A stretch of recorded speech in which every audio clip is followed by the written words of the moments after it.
திரு இந்திரகுமார் பல்வேறு விஷயங்களை பாஜக ஜி.கே. நாகராஜ் சொல்றது போல சொல்லிட்டு தான் செய்கிறாங்க. அவங்க எதுவும் சொல்லாததை செய்யலை.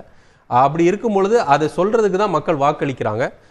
ஒரு நல்ல சரியான நிர்வாகம் ஆட்சி நிர்வாகம் தான். கூட்டணின்றது பொறுமையாக அமையும் அப்படின்றது இல்லை. கூட்டணி அப்படின்றது பொறுமையாக அமைகிறது அப்படின்றதுல எந்த சிக்கலும் இல்லை.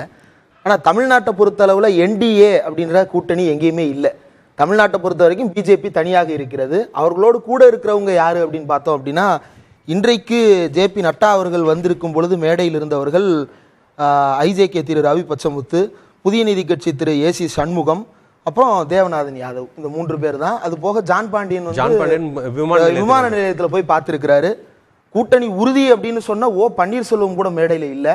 கூட்டணி கிட்டத்தட்ட உறுதியாக போகிறதுன்ற மாதிரி சொல்லிட்டு இருந்த டிடிவி தினகரன் கூட மேடையில் இல்ல. அவங்க எல்லாம் ஒருவேளை இவர்களே திட்டமிட்டு தவிர்த்திருக்காங்களான்ற கேள்வி இருக்குல்ல. இல்ல, திட்டமிட்டு ஓபிஎஸோடு இருந்தா அதிமுக கதவு மூடிடுச்சுன்னு தான் அர்த்தம். இல்ல, ஓபிஎஸ் வந்தாலும் வராட்டியும் ஜே.பி. நட்டா வர்றதுக்கு பல மணி நேரங்கள் முன்னாடியே இன்றைக்கு எடப்பாடி பழனிசாமி அவர்கள் திட்டவட்டமா தெரிவிச்சு சொல்லிட்டாரு, பாஜகவோடு நீ எந்த காலத்திலும் கூட்டணியில திரும்ப திரும்ப அந்த கேள்வி கேட்காதீங்க அப்படின்னு. நட்டா வருகிறார் அப்படின்னு அறிவிக்கப்பட்ட பிறகு அவர் சொல்லி இருக்கிறாரு எந்த விதமான கூட்டணியும் இல்லைன்னு. அப்போ there is no space for NDA here. இங்க முழுக்க முழுக்க மறுபடியும் திமுக கூட்டணி விசஸ் அதிமுக கூட்டணி அப்படின்னு தான் இது போக போகுது. அவர் ஜிடிபி growth ரேட்டை பத்தி சொன்னார். ஜிடிபி growth ரேட்ல இந்தியா உலகத்திலேயே மிகப்பெரிய பொருளாதார நாடாக இருக்கிறது அப்படின்னு. ஒன்றும் இல்லை. இப்போ நீங்க ஜப்பானுடைய growth ரேட் எடுத்து பார்த்தீங்க, ஆனுவல் ஜிடிபி growth ரேட் நான் சொல்றது, ஜப்பானுடைய ஆனுவல் ஜிடிபி growth ரேட் எடுத்து பார்த்தீங்க அப்படின்னா 0.6% தான் இருக்கும். யூஎஸ்னுடைய இது எடுத்து பார்த்தீங்கன்னா 0.5% இருக்கும். பிரான்ஸ் எடுத்து பார்த்தீங்க அப்படின்னா 1.5% இருக்கும். சைனாவை எடுத்து பார்த்தீங்க அப்படின்னா 1.2% என்னவோ இருக்கும். இப்போ இவங்கெல்லாம் அவங்களுடைய பொருளாதார நிலை எங்க இருக்கிறது, அதிலிருந்து எவ்வளவு தூரம் போயிருக்கிறாங்க அப்படின்றது தான் ஆனுவல் ஜிடிபி growth ரேட். அவங்க இருப்பதிலேயே உச்சகட்டத்தில் இருக்கிறார்கள். அங்கிருந்து 1%, 0.5%ன்றது மிகப்பெரிய லீப் அவங்களுக்கு. ஆனா இந்தியா இப்போது இருக்கக்கூடிய இடத்திலிருந்து 6.5%, 7%, 8%ன்றதை வச்சு சீனாவின் பொருளாதாரத்தோடையோ ஜப்பானின் பொருளாதாரத்தையோ ஒப்பிடுறது அறிவுக்கு புறம்பான செயல். அது ஏற்றுக்கொள்ளக்கூடிய தரவு அல்ல. அப்போ அந்த அடிப்படையில் இந்தியா முதல் பொருளாதாரமாக இருக்கிறது அப்படின்னு திரு நாகராஜ் அவர்கள் சொன்னது பொய். இல்ல, ஒரு இதுல மேஜர் எக்கானமி பெரிய பொருளாதாரங்கள்ல வேகமாக வளர்ச்சி அப்படின்ற ஒரு புள்ளி விவரத்துல சொல்றேன். நீங்க சொல்ற எந்த விதமான நீங்க சொல்றது ஒத்துக்கிறேன். 1000 ரூபாய் வச்சுட்டு அதுல இருந்து நம்ம 10% உயர்றதற்கும், 1 ரூபாயை வச்சு இன்னொரு 1 ரூபாய் சம்பாதிக்கிறது 100% உயரும். அந்த கணக்கு நீங்க சொல்ற கணக்கு புரியுது. இருந்தாலும் அவர் சொல்றது ஃபேக்சுவலா கரெக்ட் தானே? இல்ல, வேகமாக வளரக்கூடிய பொருளாதாரம் ஃபேக்சுவலா அப்படி எந்த லிஸ்டிங்கும் கிடையாது. ஃபேக்சுவலா அப்படி ஐஎம்எஃப் ஆனுவலி ஜிடிபியை வச்சுக்கிட்டு எந்த விதமான லிஸ்டிங்கும் தனியா போடுறது கிடையாது. இந்தியாவினுடைய பொருளாதாரம் அப்படின்றது பல்வேறு கட்டங்களில் தேக்க நிலையை அடைந்திருக்கிறது. பல்வேறு இடங்கள்ல மக்களினுடைய கன்சியூமர் பிரைஸ் இண்டெக்ஸ் அப்படின்றது மாறி இருக்கிறது. பல்வேறு இடங்கள்ல மக்களுடைய அஃபோர்டபிலிட்டி அப்படின்றது மாறி இருக்கிறது. அந்த பொருளாதார டிபேட்டுக்குள்ள போகிறோம் அப்படின்னா அது நீண்ட ஒரு விவாதமாக போய்கொண்டே இருக்கும். இப்போ இவங்க சொல்றதையெல்லாம் நாங்க செஞ்சுட்டு இருக்கிறோம், அதனால மக்கள் வாக்களிக்கிறார்கள் அப்படின்னு சொல்றாங்க இல்லையா? சொன்னதை செஞ்சுட்டீங்கல்ல. 370 அபராகேஷன் சொன்னீங்க, செஞ்சுட்டீங்க. ராம் மந்திர் சொன்னீங்க, செஞ்சுட்டீங்க. ஆனா ஏன் கர்நாடகால தோத்து போனீங்க, ஏன் தெலுங்கானால தோத்து போனீங்க? அங்க உங்களை நம்பி மக்கள் வாக்களித்தார்களா? வாக்களிக்கவில்லையே. நாடாளுமன்ற தேர்தலில் வாக்களிக்கிறது வேற மாதிரி இருக்கும் அப்படின்னு சொல்லலாம். அது நாடாளுமன்ற தேர்தல் நடந்ததற்கு பிறகுதான் தெரியும். உண்மையிலேயே சொன்னதற்காக மக்கள் ஆதரித்து விட்டார்கள் அப்படின்னா 534 தொகுதியிலும் ஜெயிச்சிருக்கணும்.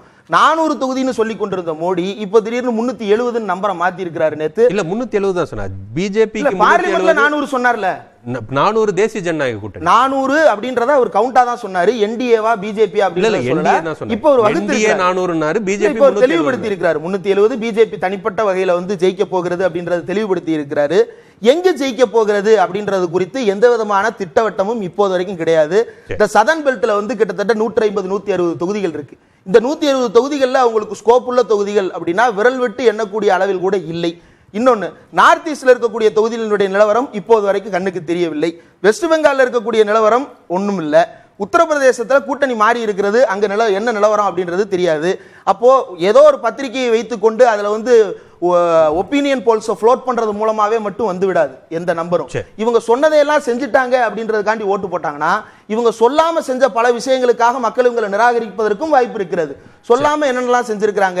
Maulana Abul Kalam Azad fellowship programme cut பண்ணியிருக்காங்க. இது அங்க இருக்கு இந்தியா முழுவதும் படித்துக் கொண்டிருக்கக்கூடிய இஸ்லாமிய இளைஞர்களை, இஸ்லாமிய சகோதரர்களை நேரடியாக பாதிக்கக்கூடியது. அதனால பாதிக்கப்பட்டவங்க வாக்களிக்க போறாங்களா? நேஷனல் ஃபெல்லோஷிப் ஃபார் ஓபிசி 6 மாசமா வரல, national fellowship for SC and ST 6 மாசமா வரல. இந்த ஃபெல்லோஷிப் ப்ரோக்ராம்ஸ், குறிப்பா மௌலானா அபுல் கலாம் ஆசாத் ஃபெல்லோஷிப் ப்ரோக்ராம்ஸ்க்கு எல்லாம் ஒதுக்கப்பட்ட நிதியை முறையான வகையில் இன்வெஸ்ட் பண்ணலன்றதுனால பல கோடி ரூபாய் இழப்பு ஏற்பட்டிருக்கிறது அப்படின்னு சொல்லிட்டு இவங்களுடைய சிஏஜி ஆடிட் ரிப்போர்ட்டே சொல்லுகிறது. அதே போல இன்னும் எத்தனையோ துறைகள் வரிசையா இருக்கிறது. நாடாளுமன்றத்தில் இவங்க நிறைவேற்றிய பாரத நியாய சங்கீதா, பாரதிய சாட்சிய சங்கீதா அப்படின்னு சொல்லி பெயர் மாற்றம் பண்ணி இந்தியாவுடைய சட்டங்களை எல்லாம் மாற்றி அமைக்க போறதா பேசிட்டு இருக்காங்க இல்லையா? இது அவங்க சொல்லியது கிடையாது. இவங்க சொன்னது யூனிஃபார்ம் சிவில் கோடு கொண்டு வரட்டுமே. யூனிஃபார்ம் சிவில் கோடுன்னு ஒண்ணு இன்னைக்கு உத்தரகாண்ட்ல கொண்டு வந்திருக்கிறாங்க. கொண்டு வந்த மறுநாளே அந்த மாநிலம் பற்றி எரிகிறது. அங்க இருக்கக்கூடிய மசூதிகளை போய் இடிக்கிறாங்க. கேட்டா என்ன சொல்றாங்க அப்படின்னா ஆக்கிரமிப்புன்னு சொல்றாங்க.